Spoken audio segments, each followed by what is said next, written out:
আচার্য চাণক্য চন্দ্রগুপ্তকে বলেন, হে চন্দ্রগুপ্ত, গতবার আমি তোমাকে 7টি স্থান সম্পর্কে বলেছিলাম যেখানে কেউ আমন্ত্রণ জানালেও কখনো যাওয়া উচিত নয়, এমনকি ভুল করেও যাওয়া উচিত নয়। কিন্তু আজ আমি তোমাকে 7টি স্থান সম্পর্কে বলবো যেখানে কেউ আমন্ত্রণ না জানালেও তোমার যাওয়া উচিত। এটা তোমার কর্তব্য এবং তোমার ধর্ম। তোমার এই স্থানগুলিতে সকল পরিস্থিতিতে যাওয়া উচিত এবং সেখানে অংশগ্রহণ করা তোমার জন্য অত্যন্ত অপরিহার্য। এই 7টি স্থান যেখানে তোমাকে আমন্ত্রণ না পেয়েই যেতে হবে। আজ আমি তোমাকে এই বিষয়গুলো ব্যাখ্যা করব এবং ব্যাখ্যা করব, হে চন্দ্রগুপ্ত, এই বিষয়গুলো তোমার সারা জীবন কাজে লাগবে। তাই মনোযোগ দিয়ে শুনো, কারণ এগুলো অমূল্য।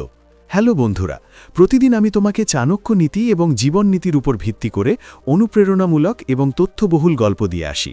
যদি তুমি এই ভিডিওটি পছন্দ করো তাহলে কমেন্ট সেকশনে চাণক্য নীতি লেখো এবং আমাদের চ্যানেলটি সাবস্ক্রাইব করো যাতে প্রতিটি নতুন ভিডিও সবার আগে তোমার কাছে পৌঁছায়। এছাড়াও বেল আইকনটি টিপতে ভুলো না। তাহলে আজকের ভিডিওটি শুরু করা যাক। প্রথমে, ভাই বা বন্ধুর মেয়ের বিয়ে। হে চন্দ্রগুপ্ত, তুমি জানো যে উভয়ই জীবনে ভাই এবং বন্ধু তোমার নিজের। জন্ম থেকেই রক্তের বন্ধনে আবদ্ধ ভাই, কিন্তু বন্ধু হলো এমন একজন যাকে তুমি তোমার আচরণ এবং স্নেহের মাধ্যমে নিজের করে নাও। এই কারণেই বন্ধুত্বের বন্ধন প্রায়শই রক্তের বন্ধনের চেয়ে গভীর এবং স্থায়ী হয়। এখন ভেবে দেখো, ভাই বা বন্ধুর মেয়ের বিয়েতে যোগদান এড়ানো কি ঠিক হবে? তারা আমন্ত্রণপত্র পাঠিয়েছে কি না? এটি এমন একটি উপলক্ষ যেখানে আপনাকে অবশ্যই উপস্থিত থাকতে হবে, এমনকি যদি আমন্ত্রণও না থাকে। কারণ বিবাহ কেবল একটি সামাজিক অনুষ্ঠান নয়, এটি ধর্ম, ঐতিহ্য এবং আচার অনুষ্ঠানে নিমজ্জিত একটি যজ্ঞ। শাস্ত্র অনুসারে কন্যার দানকে সর্বশ্রেষ্ঠ দান বলা হয়। একজন ব্যক্তি যতই সম্পদ দান করুন না কেন, এমনকি অগণিত গরুও দান করুন না কেন, কন্যার দান অত্যন্ত গুরুত্বপূর্ণ।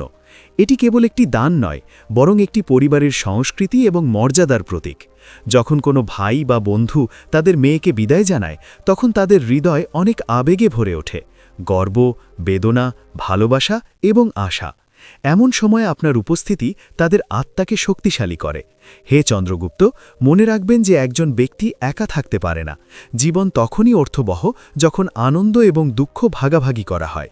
যখন আপনি আপনার ভাই বা বন্ধুর মেয়ের বিয়েতে বিনা আমন্ত্রণে আসেন, তখন এটি প্রমাণ করে যে আপনার ভালোবাসা কেবল কথায় নয়, কাজেও বেঁচে থাকে।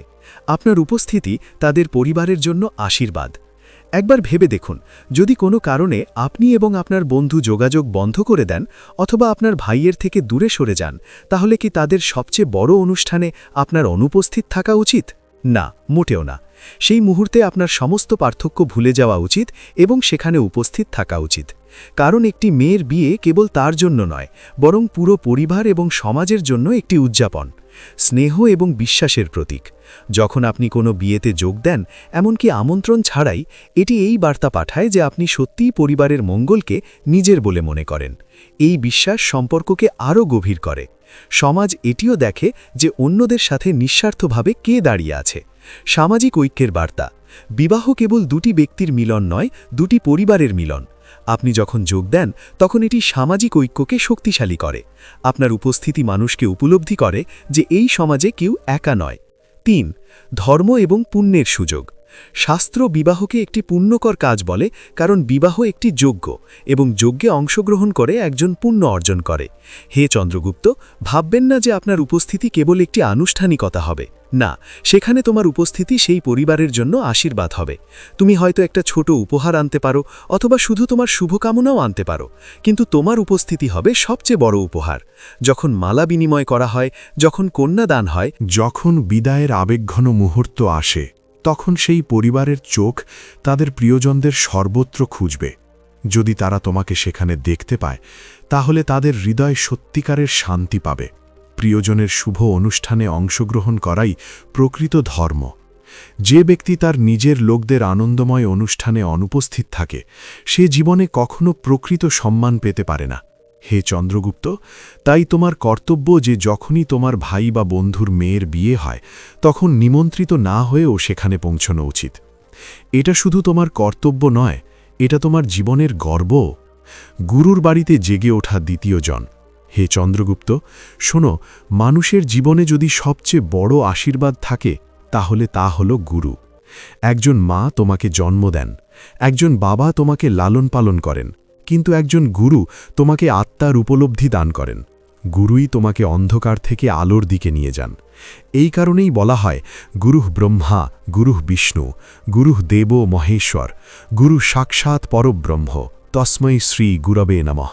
অর্থ, গুরু হলেন ব্রহ্মা, যিনি জ্ঞান ছড়িয়ে দেন, গুরু হলেন বিষ্ণু, যিনি জ্ঞান রক্ষা করেন, এবং গুরু হলেন মহেশ্বর, যিনি অজ্ঞতা ধ্বংস করেন। এই ধরনের গুরু হলেন প্রকৃত অর্থে স্বয়ং ঈশ্বরের মূর্ত প্রতীক। হে চন্দ্রগুপ্ত, অতএব আপনাকে মনে রাখতে হবে যে গুরুর গৃহ এমন একটি স্থান যেখানে আপনি আমন্ত্রণ ছাড়াই যেতে পারেন। সেখানে পৌঁছনো আপনার কর্তব্য, কারণ গুরুর গৃহের দরজা সর্বদা শিষ্যের জন্য খোলা থাকে। গুরুর গৃহ কেবল 4 দেওয়ালের ঘর নয়, এটি জ্ঞানের মন্দির, এটি একটি পবিত্র তীর্থস্থান। এটি এমন একটি স্থান যেখানে শিষ্যের জীবনে নতুন মূল্যবোধ, নতুন চিন্তাভাবনা এবং একটি নতুন দিক নির্দেশনা স্থাপন করা হয়। গুরুর গৃহে এমন একটি স্থান যেখানে আপনাকে কেবল গ্রন্থ শেখানো হয় না, জীবন যাপন কিভাবে করতে হয় তাও শেখানো হয়। আপনি কেবল বইয়ের জ্ঞানই নয়, আচরণ এবং আচরণের জ্ঞানও পান। তোমাকে কেবল কথা দেওয়া হয় না, বরং তার ভেতরে লুকিয়ে থাকা সত্যকে বোঝানোর জন্য তৈরি করা হয়।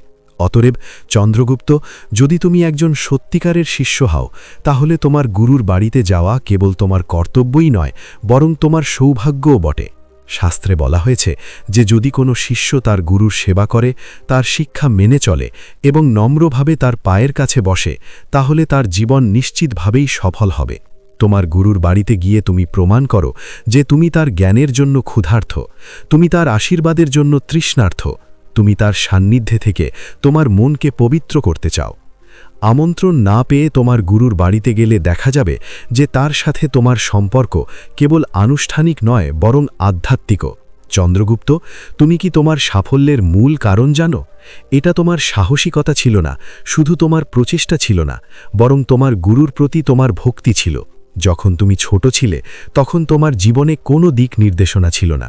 তুমি কেবল একজন সাধারণ শিশু ছিলে, কিন্তু যখন তুমি তার কাছে যাও এবং শিক্ষা গ্রহণ শুরু করলে, তোমার জীবনের দিক বদলে গেল।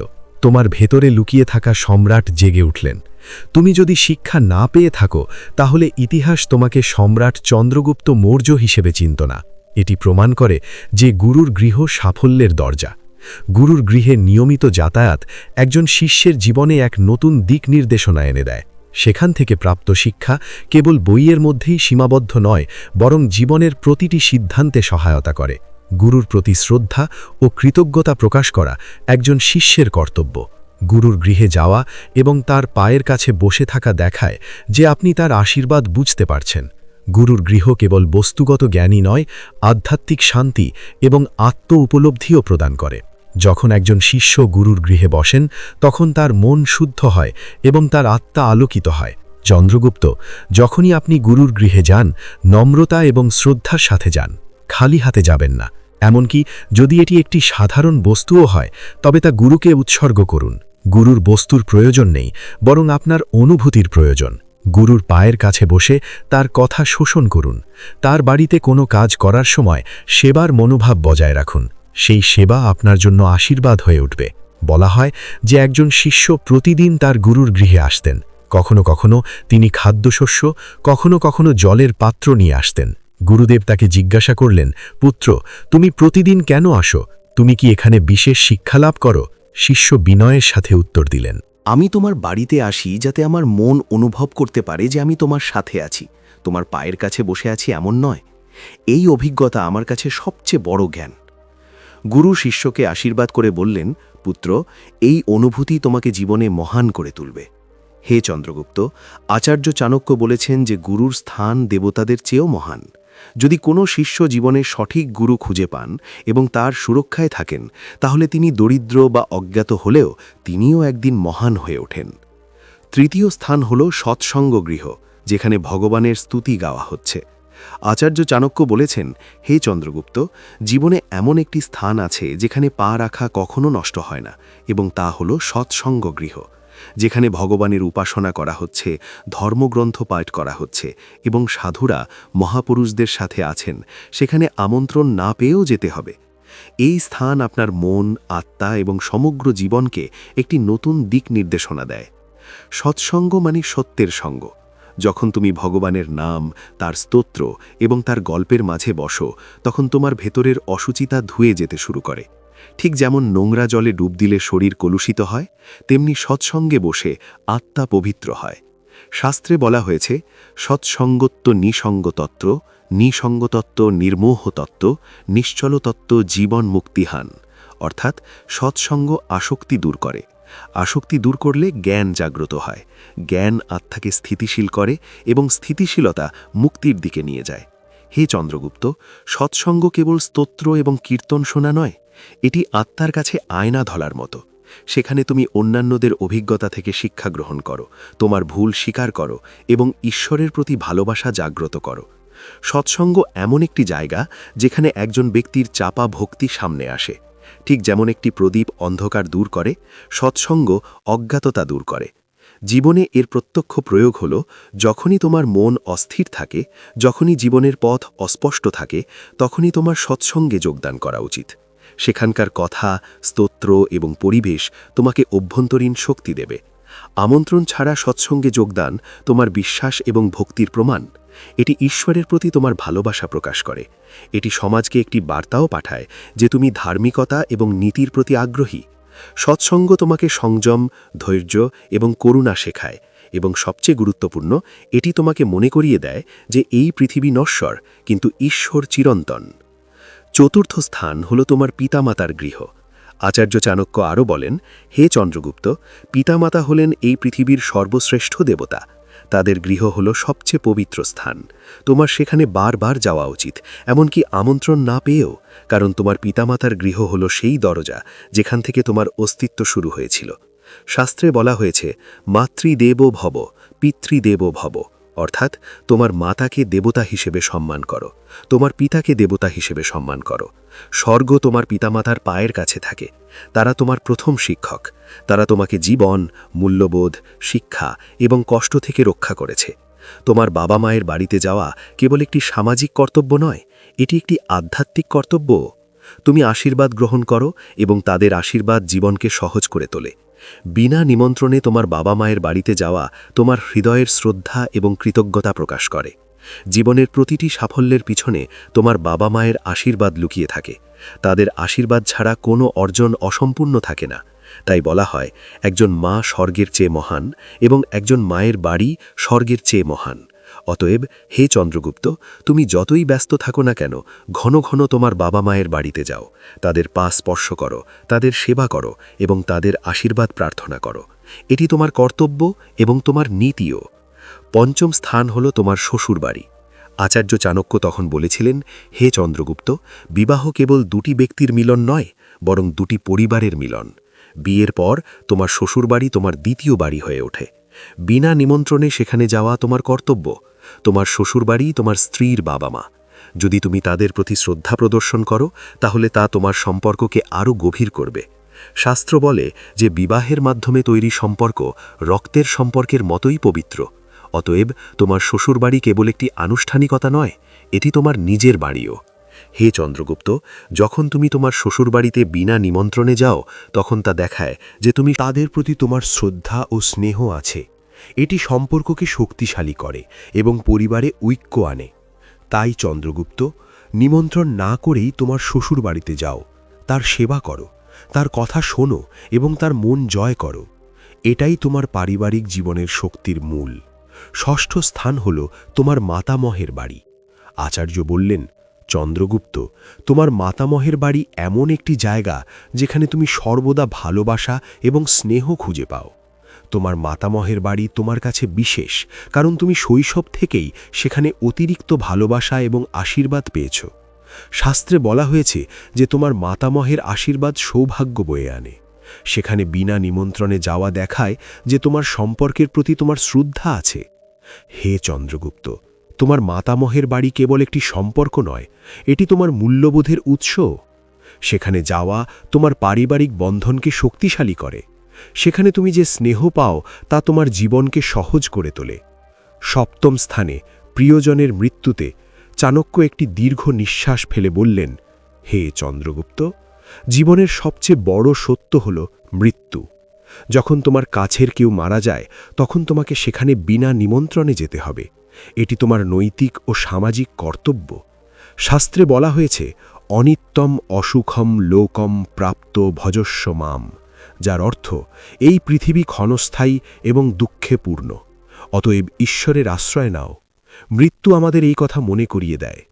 হে চন্দ্রগুপ্ত, যখন তুমি বিনা নিমন্ত্রণে শোকাহত পরিবারের কাছে যাও, তখন তোমার উপস্থিতি তাদের সান্ত্বনা দেয়। দুঃখের সময় উপস্থিতির প্রয়োজন হয়, শব্দের নয়। মৃত্যুর সময় একত্রিত হওয়া এবং পরিবারকে শক্তি প্রদান করা একটি সামাজিক কর্তব্য। প্রিয়জনের শেষকৃত্যে যাওয়া কেবল সমবেদনা প্রকাশ করার জন্য নয়, বরং জীবন যে ক্ষণস্থায়ী তা স্বীকার করার জন্যেও। এটি আমাদের বিনয়ী করে এবং আত্মার নশ্বরতা উপলব্ধি করে। অতএব হে চন্দ্রগুপ্ত, যখনই কোনো প্রিয়জন মারা যান, তখন আমন্ত্রণ ছাড়াই সেখানে যেতে ভুলবেন না। এটি আপনার কর্তব্য, করুণা এবং মানবতার প্রমাণ। প্রিয় দর্শক, দয়া করে আমাদের জানান যে আপনি এই ভিডিওটি কেমন পছন্দ করেছেন। আপনার মতামত এবং পরামর্শ আমাদের কাছে খুবই গুরুত্বপূর্ণ। এই বিষয়ে বা অন্য কোনো বিষয়ে আপনার যদি কোনো প্রশ্ন থাকে, তাহলে নির্দ্বিধায় আমাদের জিজ্ঞাসা করুন। আমরা আপনার প্রশ্নের উত্তর দেওয়ার এবং আপনার জ্ঞানকে আরও গভীর করার জন্য যথাসাধ্য চেষ্টা করব। তাই আজকের ভিডিওটি এখানেই শেষ করা যাক।